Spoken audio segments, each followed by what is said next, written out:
بڑے سے بڑے مخلوقات اللہ پاک نے انسان کے تابع کر دیے، شیر ہو، ہاتھی ہو، سانپ ہو، اژدہے ہو، اللہ پاک کی قدرت سے اللہ نے انسان کے تابع کر دیے ہیں، لیکن بشرطے کہ انسان اشرف المخلوقات بن کے رہے۔ تو فرشتوں سے بھی اللہ نے اس کا اونچا مقام بنایا ہے، لیکن اگر انسان انسانیت کے دائرے سے نکل جائے پھر جانوروں سے بھی بدتر ہو جاتا ہے۔ پھر یہ سارے جانور، یہ کتے، بلے، خنزیر اور یہ سب چیزیں یہ اس سے اچھی ہو جائیں گی، اور یہ تمنا کرے گا کاش کہ میں جو ہے نا میں کتا بلہ ہوتا، گدھا ہوتا۔ اللہ پاک اس کو جو ہے نا اس سے زیادہ اس کو طاقت عطا فرمائیں گے انشاءاللہ۔ یہ اب کیا ہے، اب یہ جو سانپ ہے اللہ نے اپنی قدرت سے اس کو تابع کر دیا ہے۔ سبحان اللہ، اس کے منہ کو پکڑ لو، اللہ اکبر، لا الہ الا اللہ محمد رسول اللہ، گلے میں ڈال لو ہیں۔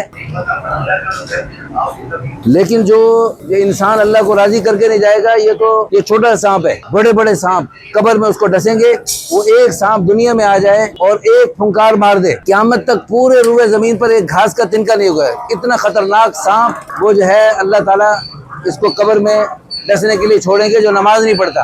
اس لیے ہم سب نیت کریں گے نمازیں پڑھیں گے، اور ایسے سانپوں اور بچھوؤں سے دنیا آخرت کی پریشانیوں سے بچنے کے لیے نمازیں پڑھیں گے، اللہ کو راضی کریں گے۔ پھر انشاءاللہ قبر میں بھی مزے، حشر میں بھی مزے، پلسرات میں مزے، اور جہنم میں بڑے خطرناک سانپ ہوں گے۔ اور جو سانپ ڈسے تو انسان جو ہے نا اگر موت کو موت نہ آئے تو فوراً مر جائے، لیکن چونکہ آخرت میں موت کو موت آ جائے گی اس لیے پھر وہ انسان مرے گا نہیں، اور مرنا چاہے گا مر نہیں سکے گا۔ لا يموت فیہا ولا یحییٰ، نہ مر سکے گا نہ جی سکے گا۔ اللہ تعالی ہم سب کو موت کی تیاری مرنے سے پہلے کرنے کی توفیق عطا فرمائے، آمین ثم آمین، وآخر دعوانا الحمدللہ رب العالمین۔